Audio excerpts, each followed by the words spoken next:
This war on Iraq is taking out all of our money. All of the taxes that we pay are going to the war. Only a small fraction of that money, from taxes and all the other stuff, is going to hospitals, education, and everything else that helps make up American life. Now, the war on Iraq has taken up so much of our time that we've lost control, and we can't see where our more important spots are. One of the more important spots is totally where Bush can't see it, and that would be our education. Education is the most important part of sustaining the economy. If someone doesn't have an education, no good jobs get paid out, then the economy does not sustain a powerful input on other countries and on America.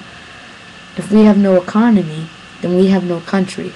And if we have no country, then we turn into a third world country that suddenly stops using all of our worldly goods that we were able to use and utilize before the Iraqi war. Do you remember 9/11? I do. That same year, yes, our president, Bush, was telling us that we were safe and that we had no reason to be afraid. But what happened? Yes, over 100 million people all throughout America got afraid of terrorist attacks and of all these things that America was not before Bush came into office. Now, I'm not criticizing anyone, but Bush has helped to pretty much complete our round as Americans. We have utilized our troop usage so much in the past 5 years that it's pretty much impossible to get another troop to go out to Iraq because they know they're going to be there for probably the rest of their lives. It's a little exaggeration, but maybe for like 3 or 4 years. It's a long time that these troops have been there. Some of these troops are there on their third tour. I don't find that right.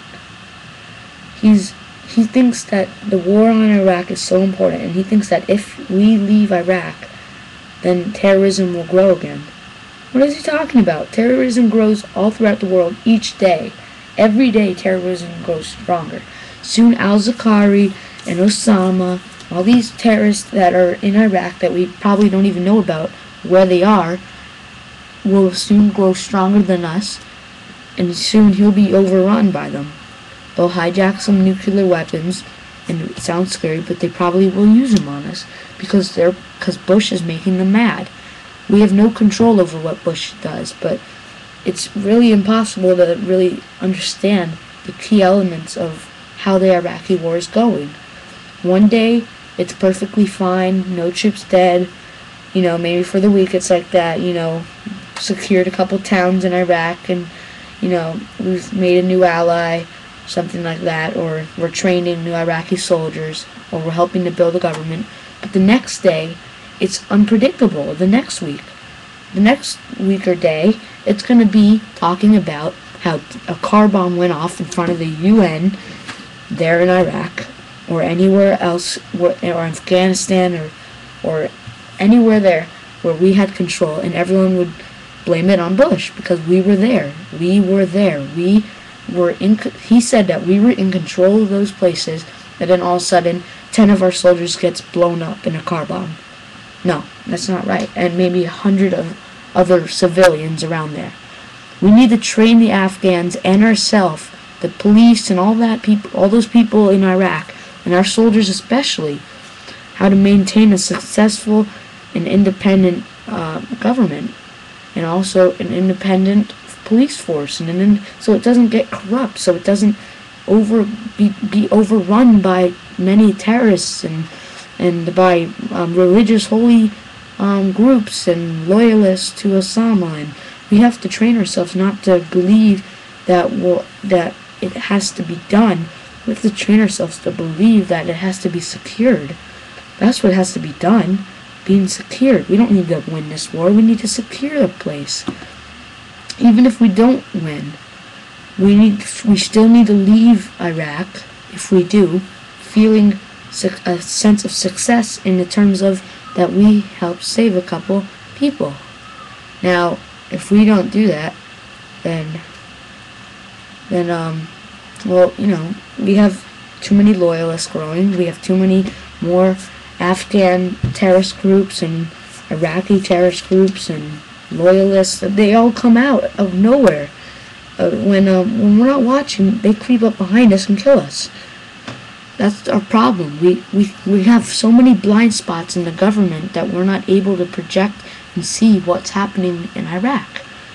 One day we're focusing on the economy, we're having debates on it. The next day, Bush is turned around with his head in his charts, seeing how much money he should cut from the taxpayers to just take all their money. Once they've paid, just take all their money, then say, oh, it's all right. We'll lower taxes for a little bit, because he already gets hundreds of billions of dollars off the taxes each year. So he'll take that money, put it right into the war effort, and maybe drop a couple $100 million into the education system, and the health care, and the veterans fund. I mean, what about the veterans that fought for us? Huh? What's happening to them? Yes, in the news about 3 weeks ago, it's saying how so many senior citizens homes holding a lot of veterans from Vietnam and all these places are getting shut down for insufficient funding and for total relapse of bad habits and everything in there. A patient found a maggot in his bed. A maggot. Yes. One of our soldiers from Vietnam or from World War II or World War I found a maggot in the bed. That shows how insufficient our system is. We need to step it up, and we can't always do this. We have to stop acting so blind. We have to make sure we see what is going on around us, or else it's not going to be sufficient government.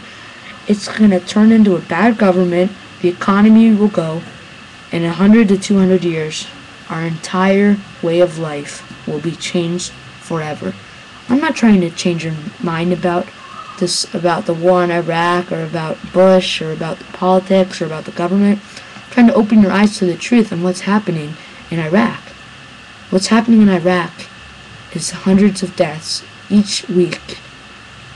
Corrupt government, corrupt police force, and maybe 1,000 loyalists to probably the U.S. or to the Afghan police that is not corrupt. Hopefully, won't become corrupt anytime soon.